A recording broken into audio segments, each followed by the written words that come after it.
Tom Stoppard is now going to do this triple exacta, this 3-evening marathon play called The Coast of Utopia. And Bob Crowley and I, who had done both Hapgood and The Invention of Love, went off to London to see it. And we came away after the marathon, after seeing the entire day, convinced that we must never do this piece. We had no idea how to do it. It was beyond us. It certainly was going to be beyond America. I mean, whatever intellectual conceits we have over here, that the pre-Russian revolutionary period is not on everybody's lips. No. And we're friends. So we go to supper. And I don't know how to say this. We just didn't say no. And the next damn thing I knew, I was in rehearsal in the room over here with 40 people doing The Coast of Utopia. I wouldn't have missed it for the world.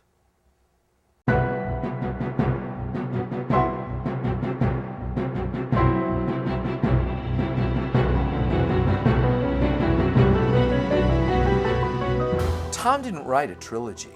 He wrote a great big 3-act play. And because there was so much to pack into it, each act took an evening.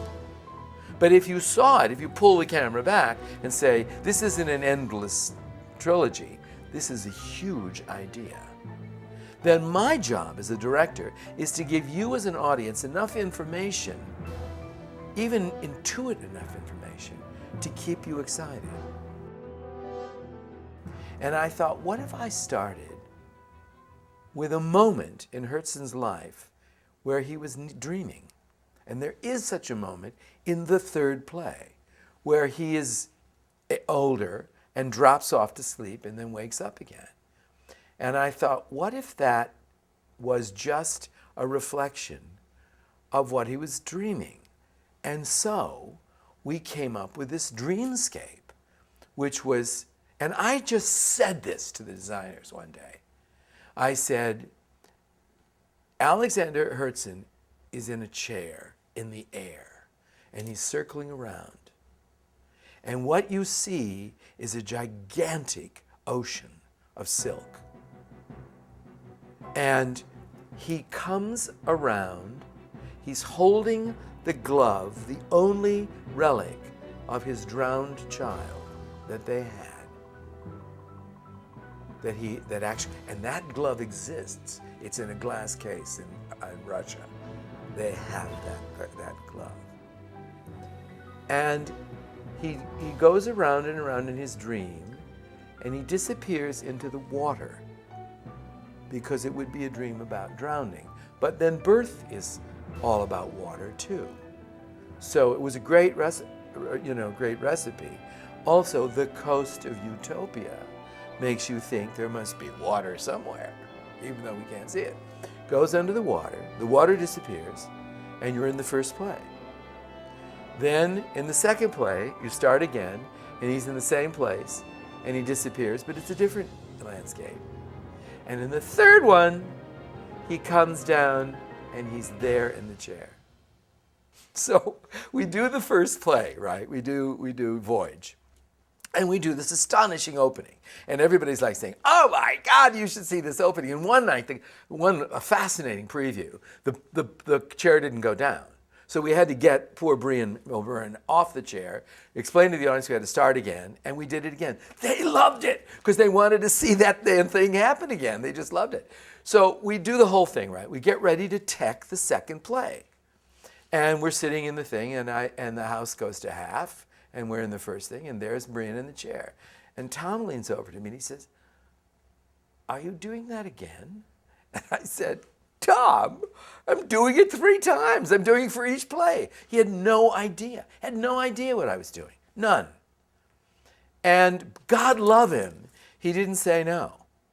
People love to talk about the silks, and they love about that opening thing. And I look back and I think, how the hell did we? How did we actually do that? And I remember distinctly, even rough blocking it in the rehearsal room and saying, this is what's going to happen. And they all looked like, man, it was nuts. And so, and I would say, now you're holding this thing, and then they'd stand up there by themselves and they'd just do this and think, what the hell are we doing this for, right? They didn't understand it. But when they got underneath it, they realized that they were a company. All of them were underneath it, those except the people who, for some reason or not, couldn't physically be there. They were all underneath, making the ocean. And the second time they did it, in the second play, in the text, they were so wild and so much. They were all saying, shipwreck, shipwreck, shipwreck, shipwreck, whispering the name of the play underneath it. They were like children. And I happen to know that on the last performance, the last marathon, most of them were naked.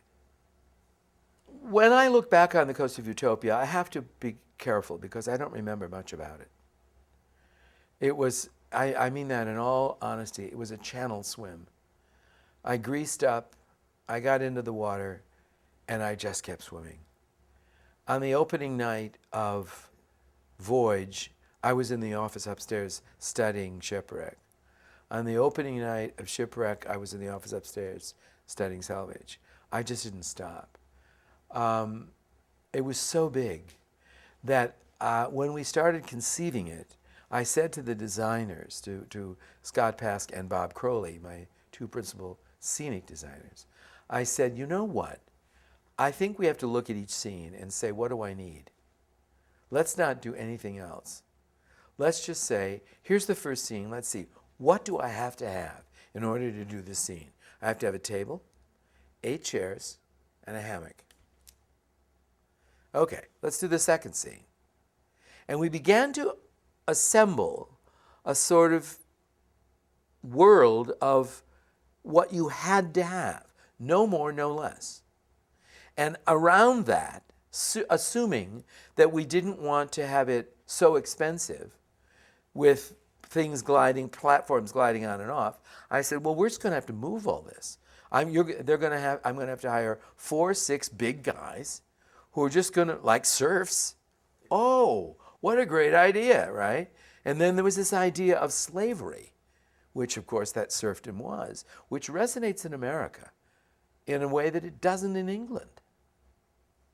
And Crowley, Bob Crowley was the one who said, I think upstage should be all the serfs in watching this play. And I thought, I don't know what to do with that image, but it's profound. And based on reality and poetry, I stayed on a very sort of practical course. And my designers were like saying, making castles in the air, literally, in the case of the Moscow ice sculpture or the vista of Paris.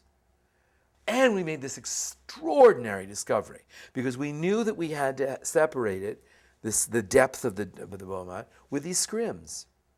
And we accidentally didn't trim them because we didn't know how long they should be. And when we began to raise them, the reflections in the floor began to do the most amazing things.